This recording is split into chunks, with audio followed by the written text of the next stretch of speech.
Salam, selamat pagi. Mari kita belajar bersama firman Tuhan pada pagi hari ini. Kali ini kita akan belajar firman Tuhan dari Roma 3 ayat 23 sampai 25.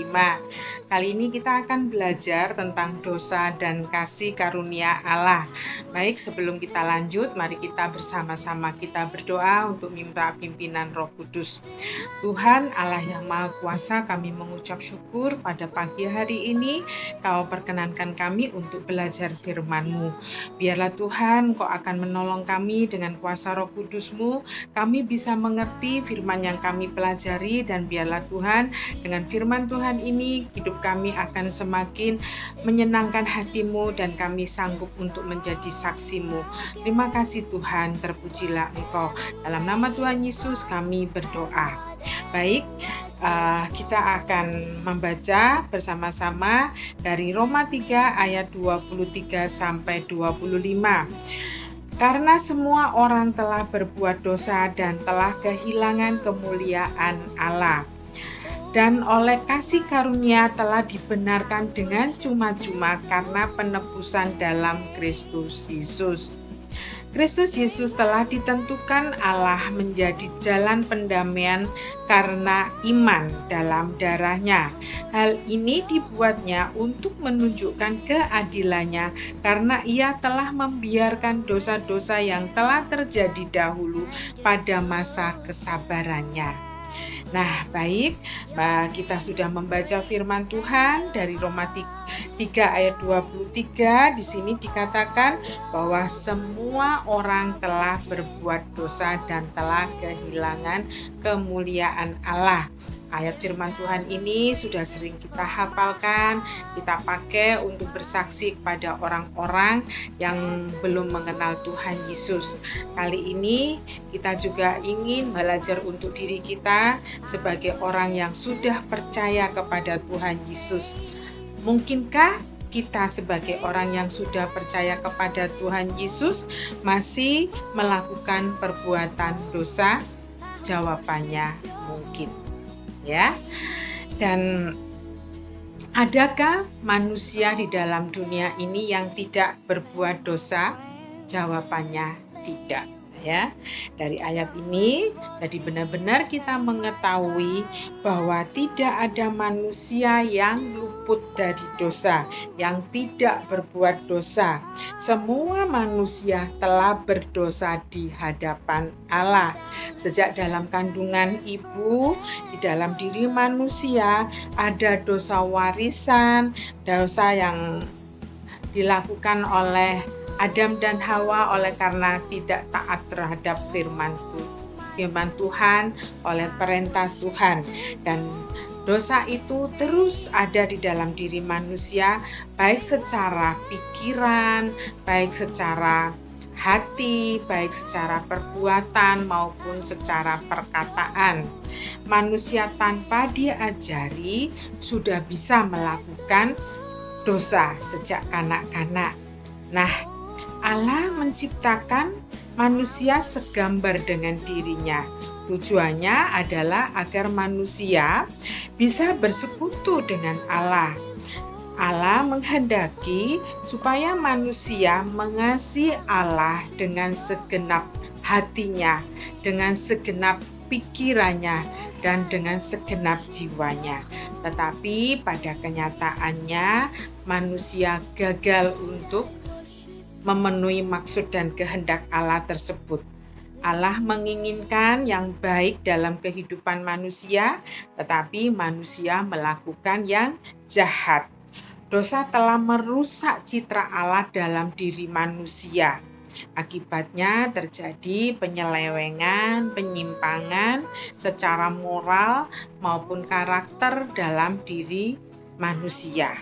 Nah, bagaimana kita sebagai orang yang percaya kepada Tuhan Yesus sebagai Tuhan dan Juru Selamat, dan dosa kita sudah diampuni, kalau suatu saat kita melakukan dosa? Nah, di sini ada dua sikap manusia atau sikap kita terhadap dosa, yaitu satu, mengakui dosa dengan jujur di hadapan Allah. Yaitu bagaimana kita bisa mengakui dosa itu dengan jujur di hadapan Allah. Yaitu kalau kita mempunyai hubungan yang baik dengan Allah. Kita punya hikmat bahwa untuk melakukan yang baik sesuai dengan firman Tuhan.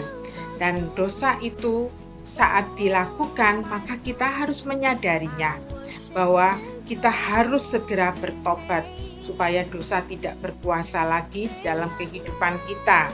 Nah, di dalam 1 Yohanes 1 ayat 9 dikatakan, jika kita mengakui dosa kita, maka Ia adalah setia dan adil, sehingga Ia akan mengampuni segala dosa kita dan menyucikan kita dari segala kejahatan. Jadi sikap kita pada saat kita sadar dan kemudian kita mengakui bahwa kita sudah berbuat dosa, sudah tidak sesuai dengan firman Tuhan, maka kita harus cepat-cepat membeli obat, yaitu bertobat. Belinya dengan cuma-cuma, yaitu datang kepada Tuhan Yesus, kita mengakuinya dengan sejujur-jujurnya dan kita menyesalinya dan kita berkomitmen untuk tidak melakukan dosa lagi. Ya, di sini di dalam ayat 1 Yohanes 1 ayat 9, Allah setia dan adil. Artinya pada saat kita mengakuinya, saat kita bertobat, Allah dapat dipercaya dan dapat memberikan jaminan kepada kita bahwa Allah mengampuni dosa kita. Ada firman Tuhan yang mengatakan, walaupun dosamu merah seperti kirmisi, akan menjadi putih seperti salju. Ya, jadi pengampunan Allah yaitu berdasarkan yaitu kematiannya di atas kayu salib. Kita bisa mengetahui bahwa Allah sungguh-sungguh mengasihi kita dan membuktikannya sampai kematiannya di kayu salib, ya. Dan itu semuanya diberikan kepada kita oleh karena kasih-Nya kepada kita, yaitu kita mendapatkan kasih karunia-Nya, yaitu di dalam Roma 3 ayat 24 yang kita baca tadi. Dan oleh kasih karunia telah dibenarkan dengan cuma-cuma karena penebusan dalam Kristus Yesus, ya. Ini kasih karunia adalah satu hal yang kita dapatkan dari Allah secara cuma-cuma, yang seharusnya kita tidak layak untuk mendapatkannya karena dosa-dosa kita. Tetapi karena Allah begitu mengasihi kita, Dia memberikan kasih karunia itu kepada kita. Dia memberikan kemurahannya kepada kita dan Dia mengampuni kita dan sungguh-sungguh memulihkan kita untuk kita mempunyai relasi lagi dengan Allah yang tadinya kita terputus oleh karena dosa, oleh karena kita tidak mentaati firman Tuhan. Tetapi saat kita bertobat dan mengakuinya, Allah merangkul kita, Allah memeluk kita, Allah memulihkan kita dan membuat kita mempunyai kehidupan yang baik di dalam Tuhan. Nah, dari kasih Allah ini kita bisa merasakan satu hal yang luar biasa, bahwa kita mempunyai jaminan yang tidak bisa ditukar oleh apapun juga. Kasih karunia kepada Allah, kasih karunia Allah kepada kita sungguh-sungguh cukup. Jadi itu bisa kita rasakan kalau kita sungguh-sungguh bertobat dan kita sungguh-sungguh mau mengakui segala dosa kita. Dia yang tidak pernah berdosa, yaitu Allah, yaitu telah menanggung segala dosa kita. Dia telah memberikan jaminan kepada kita bahwa kita akan diampuni saat kita mengakui dan bertobat. Dan sikap yang kedua yaitu manusia yang mengeraskan hatinya, tidak mau mengakui dosanya. ya. Nah, bagaimana dengan manusia yang mengeraskan hatinya dan tidak mau mengakui dosanya? Di dalam Roma 6 ayat 23 firman Tuhan mengatakan, sebab upah dosa adalah maut. Dan tanpa upah dosa adalah maut. Orang yang mengeraskan hati tidak akan pernah mau bertobat.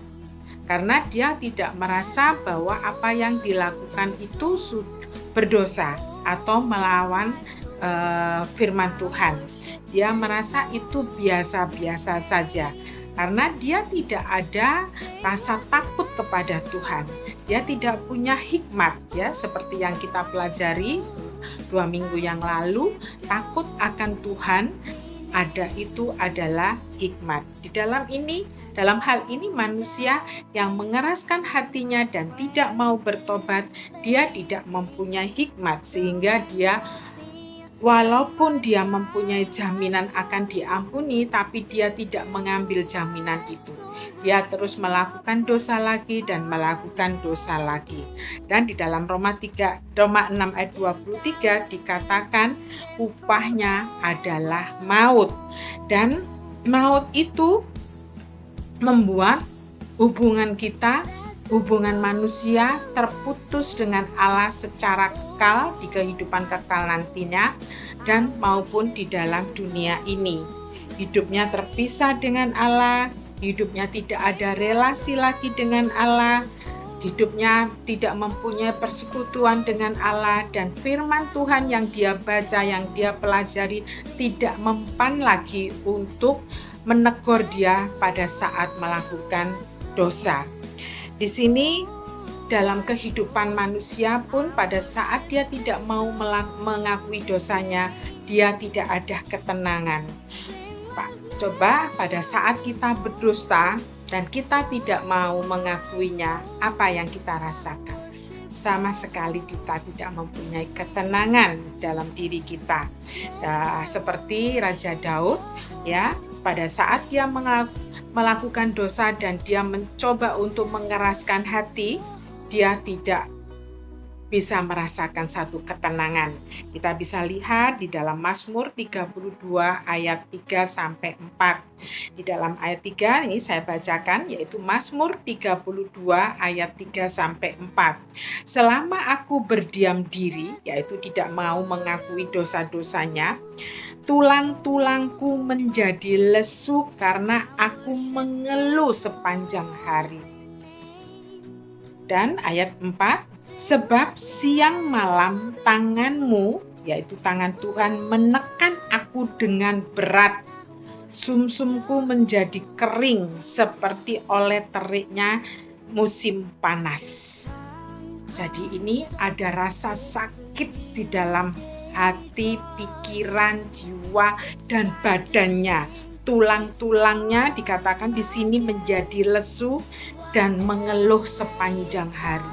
Tidak ada rasa nyaman lagi dalam tubuhnya. Dan juga sumsumku menjadi kering, ya. Jadi tenaganya habis seperti terserap oleh teriknya sinar matahari. Seperti itu orang yang berdosa dan mengeraskan hati dan tidak mau bertobat. Nah, dari dua sikap ini, yaitu mengakui dosa secara jujur di hadapan Allah, dan yang kedua yaitu mengeraskan hati, tidak mau bertobat dan tidak mau mengakui dosanya, silakan kita bisa memilihnya.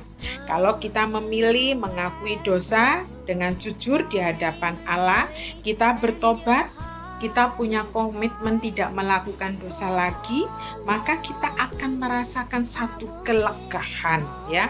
Kita akan dipulihkan, kita akan merasakan satu kebahagiaan, kita merasakan satu ketenangan di dalam kehidupan kita. Karena sudah tidak ada sesuatu yang perlu kita takutkan lagi, dan kita melakukan sesuai dengan kehendak Allah, maka tentu seperti firman Tuhan dikatakan, berbahagialah orang yang melakukan firman Tuhan. Kita akan hidup bahagia. Tetapi kalau kita memilih mengeraskan hati dan kita tidak mau mengakui dosa yang kita lakukan dan kita tidak mau bertobat, di sini kita akan merasa tertekan. Ada rasa sakit di dalam tubuh kita dan kita tidak ada rasa damai sejahtera. Jadi di dalam hal ini kiranya kita mempunyai hikmat, kita bisa memilih yang terbaik di dalam sikap hidup kita terhadap Tuhan, yaitu mau melakukan firman Tuhan, kita minta kekuatan dari Tuhan untuk bisa selalu taat akan perintah Tuhan, dan kita bisa menjadi saksinya dan kita bisa memuliakan namanya di dalam kehidupan kita. Baik, mari kita akan bersama-sama tutup firman Tuhan ini. Biarlah firman Tuhan ini akan menolong kita untuk kita bisa memilih yang benar di dalam Tuhan. Amin.